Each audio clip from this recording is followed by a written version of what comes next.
నేను రుణగ్రస్తుడిని. కేసీఆర్ గారికి ముఖ్యంగా నేను రుణగ్రస్తుడిని. వారు ఇవాళ కేసీఆర్ కు వ్యతిరేకంగానే మీరు నేరేటివ్ బిల్డ్ చేశారు. It's not against him. It's not. ఇప్పుడు సార్ డెమోక్రసీలో ప్రభుత్వం చేసేటువంటి ఒక విధి విధానాలను ప్రశ్నిస్తే వ్యక్తులను విమర్శించినట్టుగా that's what is happening with Revanth Reddy today. Revanth Reddy వాళ్ళ ఏమనుకుంటా ఉన్నాడు, నీ విధి విధానాలు తప్పు, నువ్వు ఇచ్చిన వాగ్దానాలు అమలు చేయాలంటే నన్ను తిడుతుండని చెప్పని ఇష్టం వచ్చినట్టుగా వాళ్ళ ప్రతిపక్ష నాయకులపై దాడి చేయాలి. నేను I not done that way. నేను విధి విధానాల్లో ఏమైనా లోపాలు ఉంటే వాటిని ప్రతిపక్ష పార్టీగా పార్టీ సిద్ధాంతాన్ని నేను వ్యక్తీకరించినాను. కాంగ్రెస్ పార్టీ లైన్ను నేను ఎక్స్ప్రెస్ చేసినాను. But it does not mean that I was against KCR. నేను ఎప్పుడు కూడా కేసీఆర్ గారు తెలంగాణ ఉద్యమానికి వారు చేసిన కృషి, తెలంగాణ సాధనలో వారు పడ్డటువంటి ఒక కష్టం, నష్టం, త్యాగాన్ని ఎప్పుడు నేను తూలనాళ్ళ. అది నేను అంత మాత్రం నైతికత ఉన్నటువంటి ఒక వ్యక్తిని. పాలసీస్ పార్టీ లైన్ ఉంటుంది కదా, పార్టీ లైన్ ఉంటుంది కదా, పార్టీకి ఒక లైన్ ఉంటుంది కదా. నేను ఆ పార్టీలో సభ్యుడిని, spokesperson. So I have to talk about it. I spoke. It does not mean that I have something personal animosity with సార్తో. ఏదో ఎనిమాసిటీ ఉన్నట్టు కాదు కదా. మధ్యలో ఇంకొకటి ఏంటంటే ఏ సిస్టంలోనైనా అండి, ద బ్యూటీ ఆఫ్ డెమోక్రసీ ఇది చాలా, నేను what I'm going to talk is very important. The moment you get into power, you have one responsibility. The moment I become an opposition, I have one responsibility.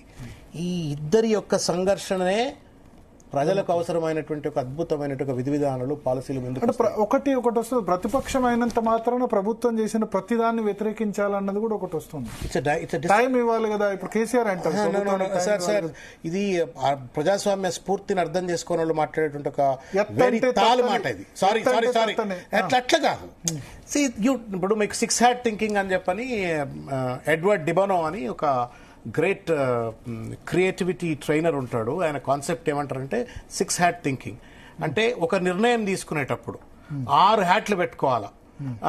పూర్తిగా వ్యతిరేకించాలా, పూర్తిగా మద్దతు చెప్పేవాడు, లేకపోతే దాంట్లో ఉన్న లోతుపాతులు మాట్లాడు 6 హ్యాట్ థింకింగ్ అంటారు. ఎవరన్నా గూగుల్లో కొట్టి చూస్తే మీకు అర్థమవుతుంది. అట్లాగే డెమోక్రసీలో ప్రభుత్వాలు తీసుకునేటువంటి ఒక నిర్ణయం need not be absolutely right. Okay.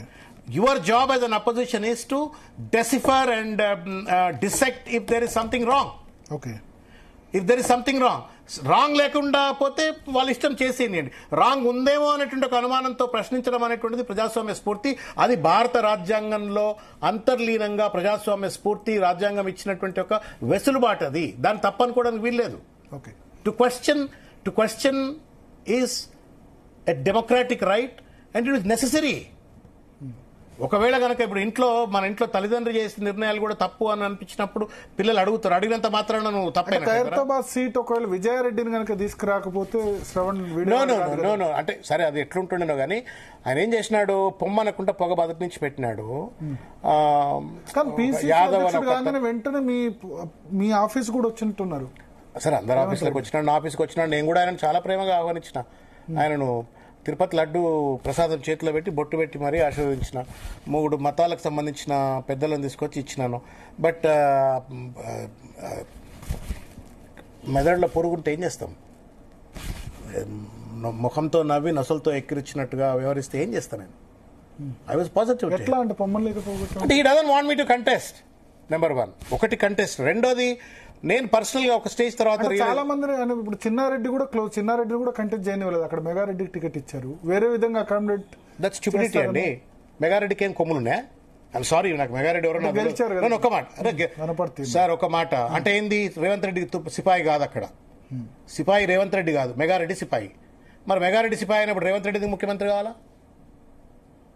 నువ్వు గెలిపించే మగవాడివి అయితే నువ్వెందుకు చిన్నారెడ్డిని తీసి పక్కన ఆయన పెట్టాలా? అంటే మీరు అంటే అప్పుడు ఆలోచించినట్టే గెలిచే వాళ్ళే నేను I don't believe in this అండి. నేనేమంటా అంటే నాయకుడు అనేటోడికి నిజంగానే కనుక పక్కోడిని గెలిపించేటాడైతే ఎందుకు పార్లమెంట్ సీట్ గెలిపిలేదు ఆయన? వంశీచంద్ర రెడ్డి ఎందుకు ఓడిపోయిండు? ఎందుకు ఆయన పార్లమెంట్లో ఒక్క ఎమ్మెల్యే గెలవలేదు? కాబట్టి ఇది కరెక్ట్ కాదు. ఇదంతా కూడా ఒక ఫ్యూడల్ మైండ్ సెట్ తోటి, ఒక క్యాపిటలిస్ట్ మైండ్ తోటి పాలిటిక్స్ ను డ్రైవ్ చేస్తున్నారు. దురదృష్టకరం అది, which is not healthy for it. అయితే నేను అనేది ఏంటంటే చిన్నారెడ్డి కంటే గొప్పోడా మెగా కాడు కదా.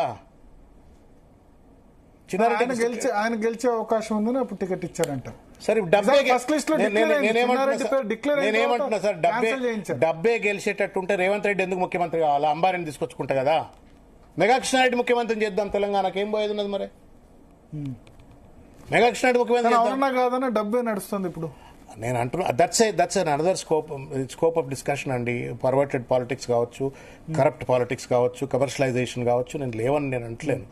డబ్బు నడవకపోతే ఇటువంటి వాళ్ళు డబ్బు నడవకపోతే దాసోత్సవానికి ఇంత ఆలస్యం ఎందుకయ్యేది? 2009లోనే అప్పుడే కావాల్సి ఉండే కదా సికింద్రాబాద్ చేసినప్పుడు. సరే నాది 14లో నా ఇప్పుడు సుమన్కి ఏమైనా డబ్బు ఉందా? అలా 2014 ఎన్నికలు 2014 ఫస్ట్ ఎన్నికలు చాలా గ్యాదర్ కిషోర్ ఏం డబ్బులు ఉన్నాయి, సుమన్ జగదీష్ రెడ్డి ఇప్పుడు ఇవాళ మీరు మాట్లాడుతున్నా జగదీష్ రెడ్డి సూర్యాపేట ఎన్నికల వరకు తెలంగాణలో జీరో. కేసీఆర్ కలుషితం చేశారు ఉంటారు 2018 అసెంబ్లీ నుంచి. ఇప్పుడు బటగాల్సి 30 కోట్లు ప్రతి ఎమ్మెల్యేకి ఇచ్చేసి సెప్టెంబర్లోనే సభ రద్దు చేసి తర్వాత అందరూ అందుకున్నారు. ఇప్పుడు అట్లేం లేదు సార్, ఆంధ్రాలో ఉండే ఈ పైసలు పంచుడు కల్చర్ ఆంధ్రాలో ఉండే, తెలంగాణలో లేదు. ఇప్పుడు తెలంగాణ కూడా చేసేసుకున్నారు. ఒకళ్ళు కిటికీలు తీస్తే ఇంకోళ్ళు ద్వారాలు తీసేశారు. దానివల్ల నేనేమంటా అంటే మీలాంటి కామన్ మ్యాన్ కూడా ఇప్పుడు రేపు ఎలక్షన్ లో పోటీ చేసే సిచ్యువేషన్ లేదు. మీరు అదృష్టశాత్తు ఇప్పుడు ఎమ్మెల్సీ అయ్యారు, అవసరం లేదు. 2031 వరకు మీ టర్మ్ ఉంటుంది కాబట్టి. కానీ 2029లో ఆలోచించండి, 28 డిసెంబర్లో ఎన్నికల్లో మినిమం 70-80 నేనైతే బలంగా నమ్ముతా ఏంటి అంటే పాలిటిక్స్ లో ఈ commercial orientation is not healthy for democracy, healthy for the society అండి. నేను ఈ విషయం అంటే మీరు కేసీఆర్ గారిని అంటున్నారు, కానీ కేసీఆర్ గారు చాలా మంది పేదవాళ్లకు టికెట్లు ఇచ్చినారు, చాలా మంది పేదవాళ్ళకి ఇచ్చారు. కానీ 18లో పెద్ద 18 సుమన్ చేయలేదా?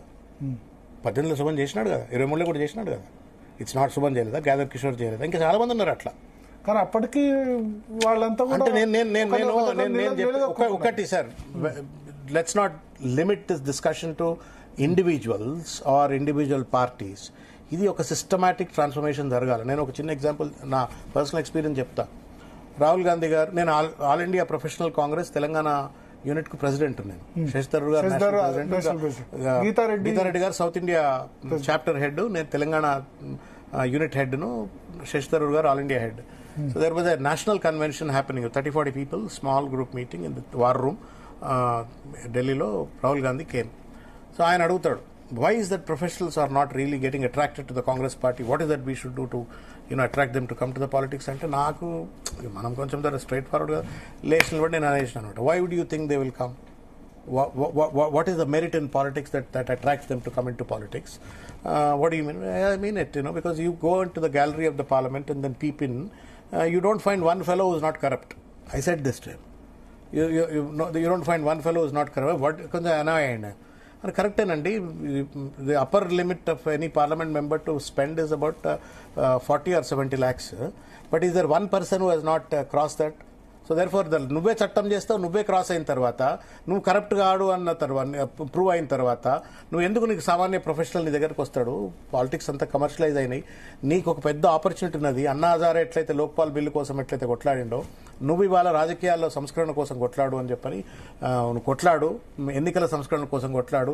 People will remember you for ever in life and lot of professionals also will come in to politics. అంటే he didn't like it. No, there are different ways. Educated people they can come in MLCs, Rajya Sabhas, and nominated posts, and direct elections are different. I tried to argue, he was not convinced. But the fact of the matter in India is today, you need to have electoral reforms, stringent electoral reforms.